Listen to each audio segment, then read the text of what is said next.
teman-teman, kita dari SMA Kesempat 2.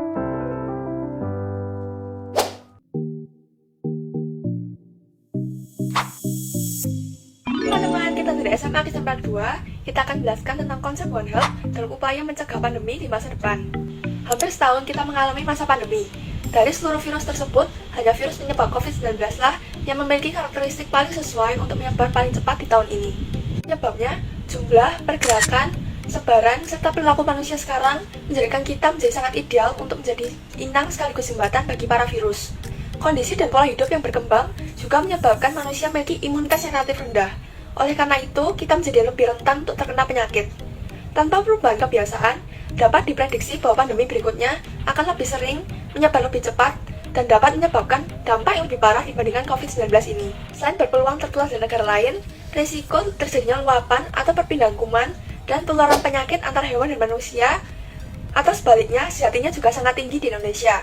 Faktor risiko di perkotaan antara lain terpusat di peternakan, pasar hewan, dan pemeliharaan, serta konsumen hewan yang belum menerapkan kebersihan dan protokol kesehatan yang memadai. Selain itu, di wilayah habitat satwa liar, aktivitas manusia seperti pembukaan hutan, perburuan liar, dapat meningkatkan risiko penyebaran kuman.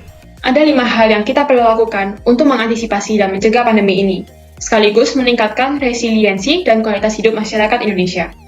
Yang pertama yaitu mengidentifikasi dan meminimalisir risiko spillover dan zoonosis. Beberapa jenis satwa dalam kondisi tertentu memiliki risiko tinggi untuk menularkan virus kepada manusia, ataupun sebaliknya, misalnya yaitu penyakit rabies.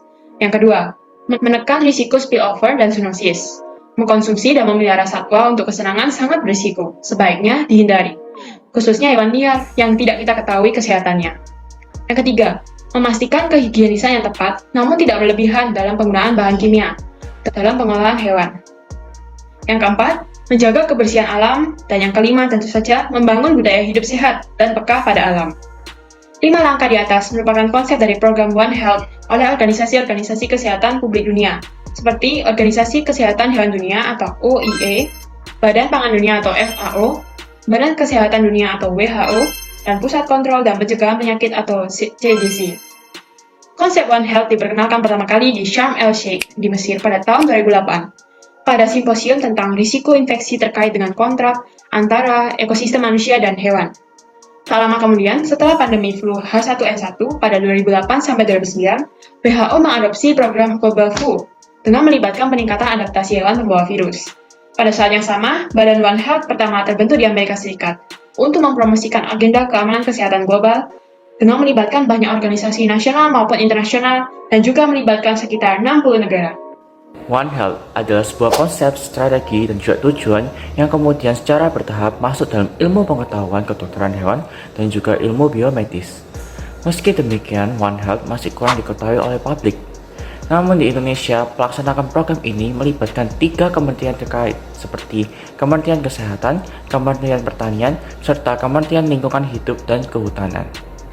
Keterlibatan dokter hewan tentu diperlukan dalam merealisasikan konsep One Health, yaitu melakukan penanganan pada penyakit zoonosis termasuk kasus pandemi COVID-19, baik dalam upaya pencegahan hingga upaya pengobatan. Dokter hewan dapat berperan dalam melakukan survei dan monitoring penyakit yang berasal dari hewan, melakukan penelitian terhadap karakteristik penyakit tertentu dan kemungkinan penularan yang terjadi sebagai bentuk upaya pencegahan, berperan dalam penemuan obat ataupun vaksin, berperan dalam menentukan kebijakan pemerintah terkait kesehatan hewan serta kaitannya dengan manusia, berperan dalam keamanan serta kelayakan produk asal hewan selama krisis pandemik terjadi ataupun di luar dari itu, hingga peranan yang nampak sederhana namun cukup sulit dalam pelaksanaannya, yaitu membantu melakukan edukasi ke masyarakat serta peranan-peranan penting lainnya. Meskipun sulit di awal, kegiatan terintegrasi secara nasional baik lintas program dan juga lintas sektor terpadu perlu diimplementasikan secara vertikal maupun horizontal. Kembali lagi pada pentingnya penerapan konsep One Health dalam upaya mencegah terjadinya pandemi di masa depan. Selain itu, kami juga memiliki 2 inovasi yang akan kami gabungkan.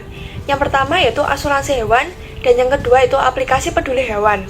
Yang pertama, asuransi hewan. Apa sih asuransi hewan itu? Jadi, pada asuransi hewan, jika ada hewan yang sakit atau mengalami kecelakaan, hewan tersebut bisa dibawa secara gratis ke rumah sakit hewan yang telah terdaftar di aplikasi peduli hewan. Nah, pada aplikasi Peduli Hewan ini, kita juga bisa melaporkan jika adanya hewan liar yang terlantar di suatu daerah, dan juga akan ada dokter online yang akan segera menanggapi laporan tersebut dan membawa hewan liar tersebut untuk diobati. Akan ada juga info-info terkait hewan yang akan juga dibagikan oleh dokter hewan, sehingga dapat menambah ilmu untuk merawat hewan lebih baik lagi. Nah, kedua inovasi tersebut akan kami gabungkan, sehingga pada aplikasi Peduli Hewan akan terdapat asuransi hewan yang akan dikenakan Rp99.000 saja per bulan jika berlangganan. Dan kami juga memiliki ide bahwa dalam setahun sekali akan ada program steril gratis bagi hewan-hewan liar, khususnya pada kucing jantan.